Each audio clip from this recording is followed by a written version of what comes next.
My name's Lionel Gammon, I live in northern Utah, and I have a story to tell you.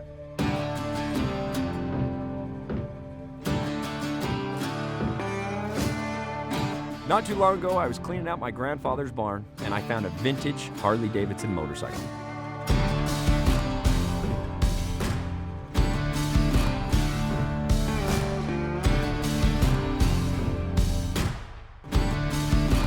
God, there it is.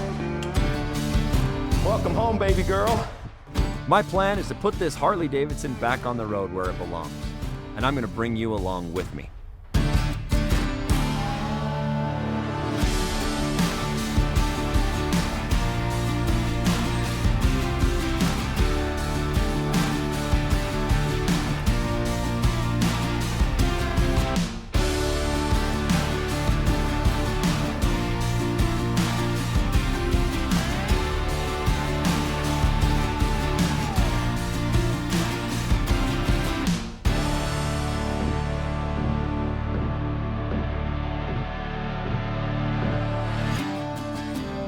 So come along with me on this adventure as I learn to build and put a motorcycle back on the road.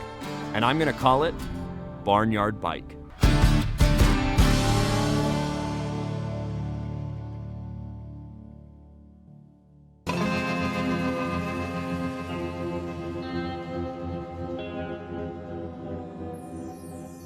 So it's day one of this Barnyard Bike. I've got it rolled in, it's been cleaned, it's on the rack, it's in the barn, and I'm going to tear into it. My plan is to start assessing it and figure out what conditions it's in. And I really want to fire it up. Like, I want to drop a new battery in it. I just want to crank the switch. I want to see if this bike runs, but deep down inside, I know that's not the best thing to do. I don't know the status of the bike. I don't know the oil. I don't know the fuel.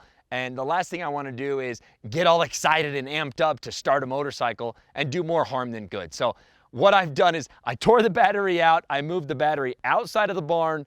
And I'm not going to go buy a new battery. I know the original battery's bad, but I'm not going to buy a new battery so that the temptation has been eliminated. I cannot start this motorcycle because, like I said, I'm like a little boy on Christmas morning. I want to hear the bike run. I want to feel that power and that thunder of this Harley-Davidson. So I've removed the temptation, not even going to start firing the bike up. I'm going to tear the bike down. We're going to start it off the right way, and we're going to get it built.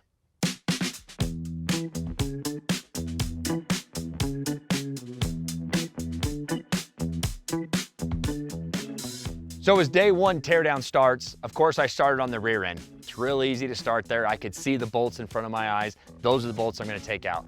I wanted to be really cautious and really careful. I don't know yet what I'm going to keep. I don't know what's going to go back on, so I don't want to do any harm or any damage. And of course, what did I do? Harm and damage.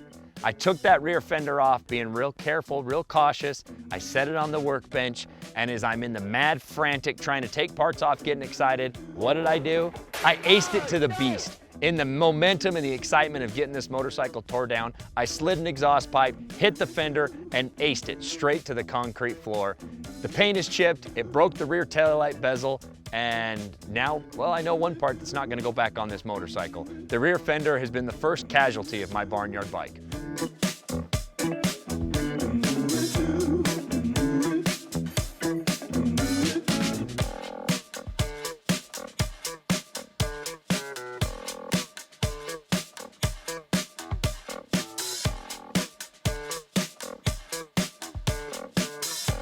So broke the seal on injuries, drained the brake fluid, of course, found out through my homework and research that it's actually .5. Didn't realize that there was a .5.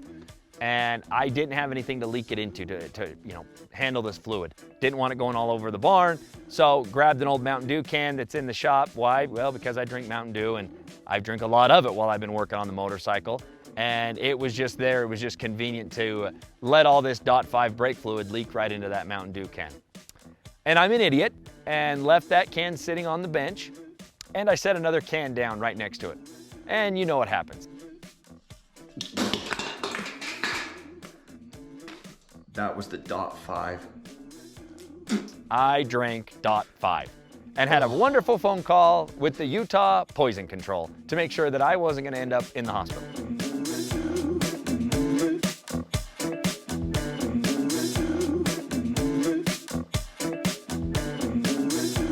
After getting off the phone with Poison Control, they did put my mind at ease.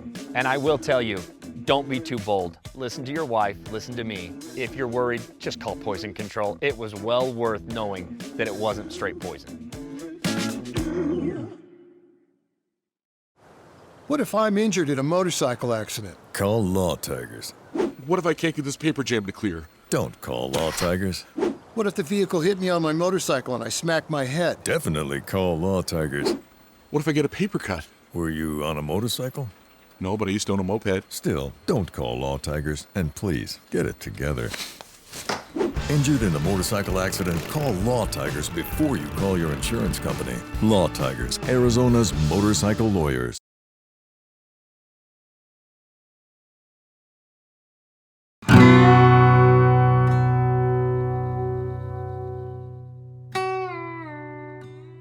So I've been spending a couple days here tearing down the motorcycle, set a goal that I want to get this bike torn all the way down to the bare frame. Of course, if I'm going to know the motorcycle, I've got to start from square one. We're almost there, and I'm not going to lie to you, I'm burnt out. I'm tired of fighting bolts. I'm tired of breaking bolts. The cheater bar has been bent multiple times. I'm just frustrated. I got to get away from it. So I'm going to walk away from the motorcycle, not giving up, of course. This is my barnyard bike, but I do live on a little piece of land up here in northern Utah, and I got to take care of it, and I've got to recharge myself. So the way to recharge is living this Western lifestyle. So I'm going to step away from the bike. Hopefully, taking some time away from it will put my mind right and also direct me in a right direction of where we're going to take it.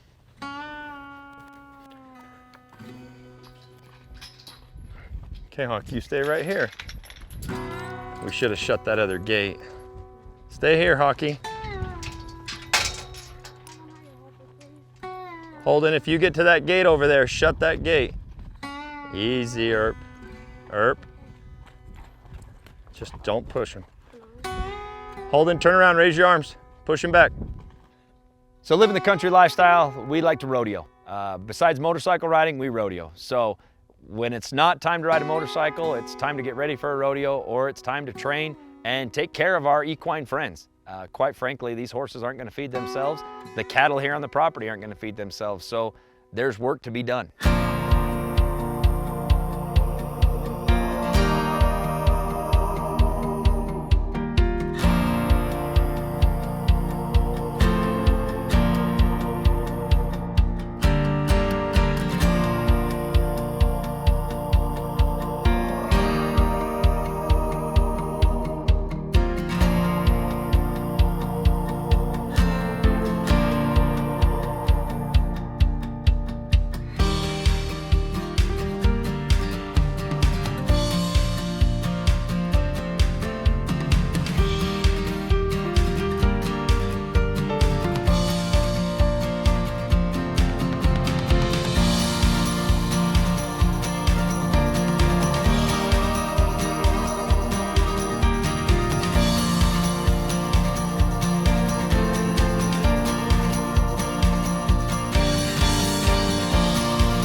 The only thing standing between you and the open road is some garage time with the right parts and accessories to make your motorcycle roar. And that's why riders everywhere choose DennisKirk.com, the one stop you need to get your Harley back on the road.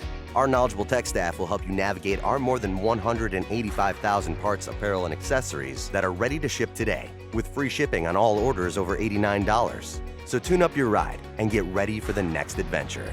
Ride more, wait less. Dennis Kirk.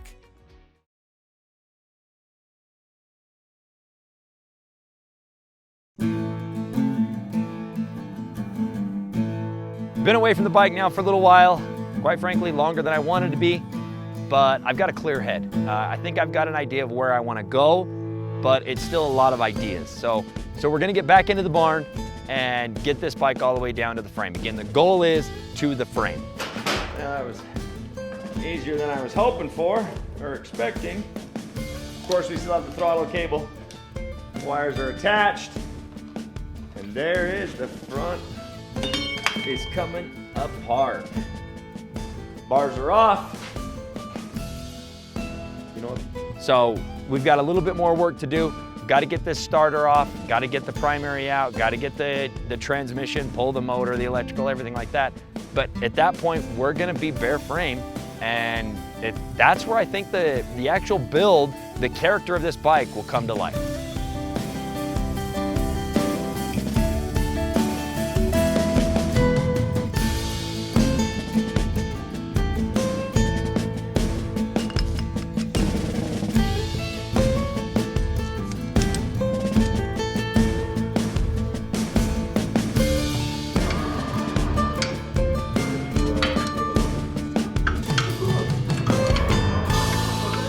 So I did it. I hit my goal. The bike is bare frame. All the parts are out. It's a mess. There are parts here, parts there. Tried to categorize it to know what's what and what I'm gonna keep, but now I need some guidance. And I've got the exact guy who is gonna help me give this bike the Rockstar treatment. I'm gonna reach out to my dear friend, Xavier Morel, former drummer of Buck Cherry. So not only is he a motorcycle builder, but he's truly an official, a rock star. And I know that he's gonna help me give this bike the Rockstar treatment, but he's also gonna guide me and coach me along the way. As he's a builder himself out of Texas, I think he'll be able to show me exactly what I'm looking for and the road I need to take to get this bike back on the road.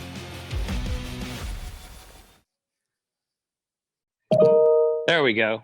Hey! Hey! Now I got you. What is going on, my man? That. Woo! And that. Yeah. Yeah, you're busy. A little bit. That's okay though. I'll take it. You know, busy's better than not being busy, man. Yeah, and here I am bugging you to help me with my little empty frame. It's all good, man. It's all good. So what do you got going on over there? Well, so here's the deal. I picked up this 88 Softail Okay. in my grandfather's barn. Decided it was time to build myself a bike, and I was just gonna fix it and get it roadworthy, and then realized, you know what? I wanna know what this bike is about. I wanna have a sentimental attachment to the bike. I wanna love the bike. So I got a wild hair one night and stripped it all the way down to the frame. I love that. I love that. You don't know what you're doing. None of us did. And if somebody ever tells you that there's a rule book or a way to do it, no, man. You know, it's all nuts and bolts. It's just one nut and another bolt and another washer, and just until you've got nothing left. And I love that, man. I love it. See, and I thought, you know what, you're a perfect guy, Xavier, knowing your history, knowing how you broke into the motorcycle industry, how well you're doing with it, the shows you're winning, the bikes you're building. I was like, look, I'm gonna seriously call in a serious favor. We're going to the rock star himself. I need coaching, I need guidance. So when you get started on a motorcycle, what's your first steps? I mean, I'm here, I probably went too far and tore it down, but what do I do now? Like, I'm just lost. Like, I look at the junk on this frame and I'm like, I don't think I need that, but maybe I do. Like, I really want to take the grinder stuff, but I don't know if I dare. That's why I'm calling you. And oh, by the way, I love that shirt. That's hey, crazy. Finally you said something, man. Like, I love that. You realize that this is not a tour shirt. Like, this is a personalized homage to the man. Yeah. Made it myself, baby. That is not official Buck Cherry worldwide attire. Yeah, there's no tour dates on the back here. Yeah, there's no tour dates, but that's cool, man. Thank you, I appreciate that. Listen, you can't buy a shirt like that. You've got to be a diehard fan, and I made that shirt to show Xavier how much he meant to me and how much I loved him as a rocker. But now I love him even more as a motorcycle builder.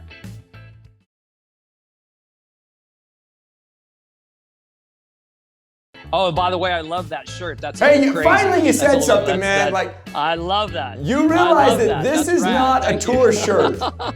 Like, this is a personalized homage to the man. Yeah. Made it myself, baby. That is not official Buck Cherry worldwide attire. Yeah, there's no tour dates on the back here. Yeah, there's no tour dates, but that's cool, man. Thank you, I appreciate that. listen, you can't buy a shirt like that. You've got to be a diehard fan, and I made that shirt to show Xavier how much he meant to me and how much I loved him as a rocker. But now I love him even more as a motorcycle builder. I would probably suggest that you look at, especially like, let's take for instance, right on behind the neck and under the backbone. Yeah. All of that little plating right there. Okay, those are all for circuit breakers and wiring and switches and all that stuff. Okay, right. Okay, so now we know. Now we know that you are not going to do XXX. So I normally will take, that frame is blue, correct? Yeah, it's blue. Okay, then I would take something that I can visually see, like a red marker, a yellow marker, and put an X on everything that I'm going to remove. So that way, when you start the process, you don't get cut happy and then go, oh wait, was I supposed to cut that one or this one?